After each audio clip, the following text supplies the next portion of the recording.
there's 4 types of limiting beliefs. And so when we talk about transforming them, and I can briefly go through all 4, the first layer of limiting beliefs are fairly easy to change once you understand that, oh, I'm only experiencing this reality because I've been believing this thing for a long, long time. Like, you have to understand the philosophy, which again is in this like mega episode number 3 of the Change Mind podcast, of how thoughts become things. How do you really create your own reality? And thoughts become things both through you. You have a belief, like money is easy to make. Maybe that's a belief you have. So then you have thoughts and ideas of making money easily. This is just behavioral psychology, right? And then when you have those thoughts, you experience emotions: excited, curiosity, inquisitive, innovative.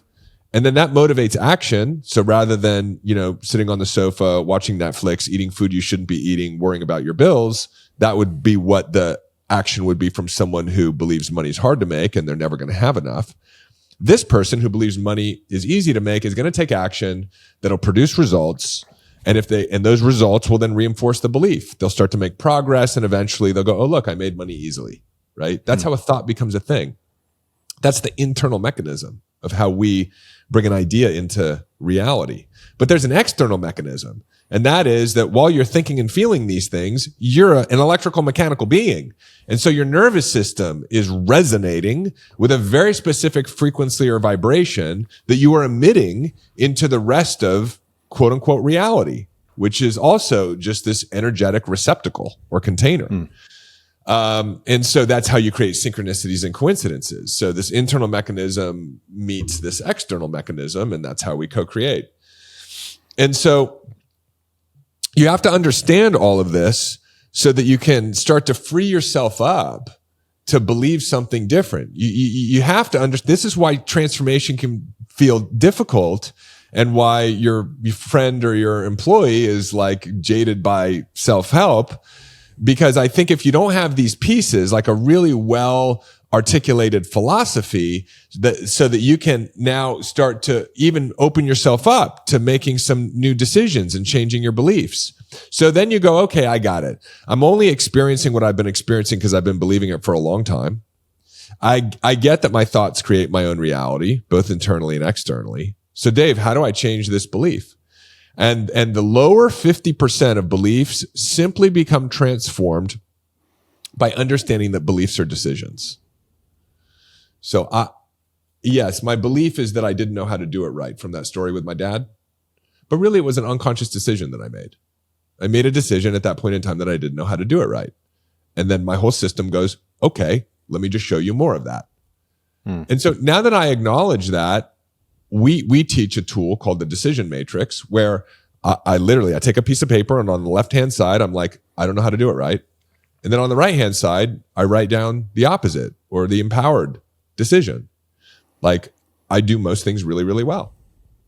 And then the third column is, what evidence do I have for the fact that that's true? And as you're willing to actually, at first, you may not find that much evidence, but as you get into, let's call it, on behalf of our vegan friends, as you get into the frequency of it, as you're willing to kind of commit yourself to finding the evidence, old memories will start to come up. Literally, dormant neural networks will start to become activated that contain all the evidence of you do most things pretty well. And now you've established what we call the decision matrix. You see that the limiting belief was never really true. You've made a new decision or a new belief that's congruent with who you want to be and what you want to create. And you've started to activate evidence for the fact that this is true. And you bring this into what we call living meditation.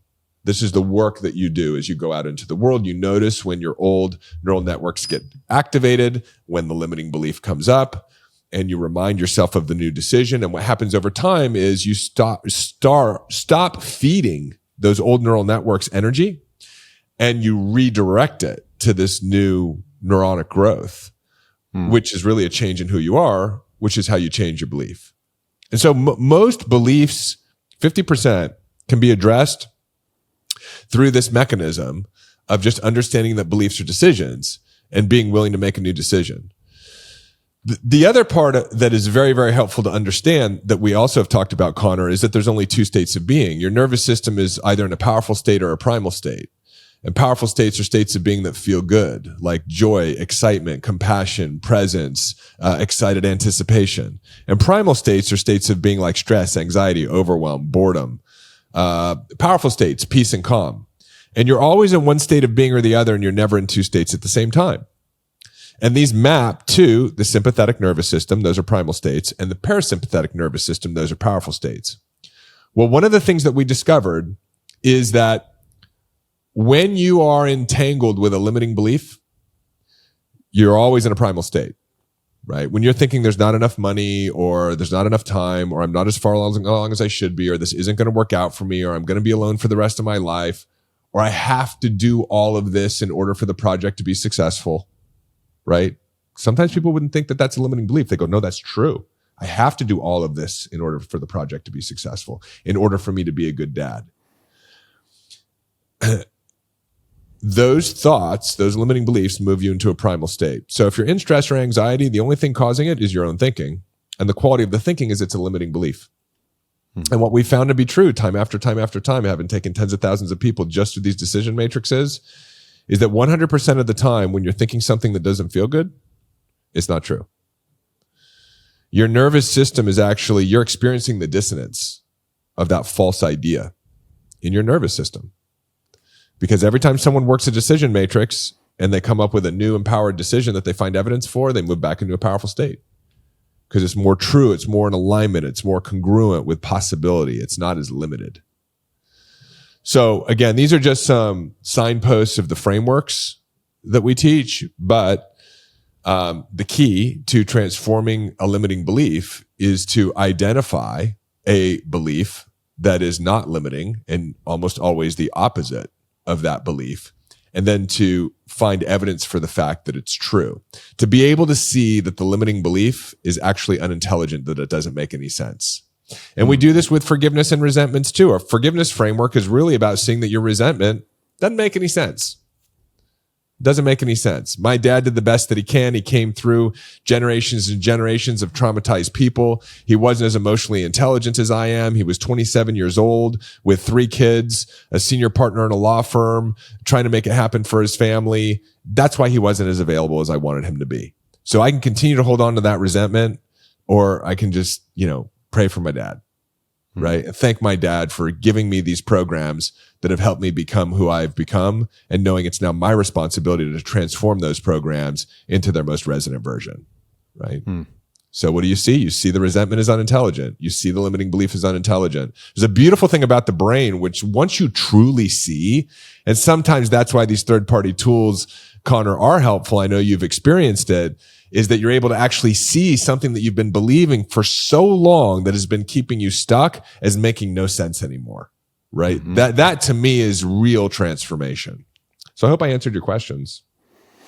Yeah, I think that's a very robust and thorough breakdown of limiting beliefs. And I think it's helpful because there's a lot of stuff online about limiting beliefs that is sometimes not helpful. But I think that that's very clear and concise. And one of the things that I think is, that I'm sort of pulling out of what you're saying is just this notion of how those limiting beliefs affect our nervous system, right? And it's interesting. I refer to this interview that I did years ago from this gentleman who is a neuroscientist.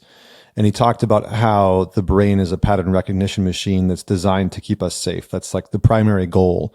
And so it's constantly looking for the patterns that could be dangerous, which means that we have a predilection and a tendency to look for negativity, to look for worry, to look for what's going to go wrong and and so that can feed into everything that you're talking about, right? These limiting beliefs that we then carry around.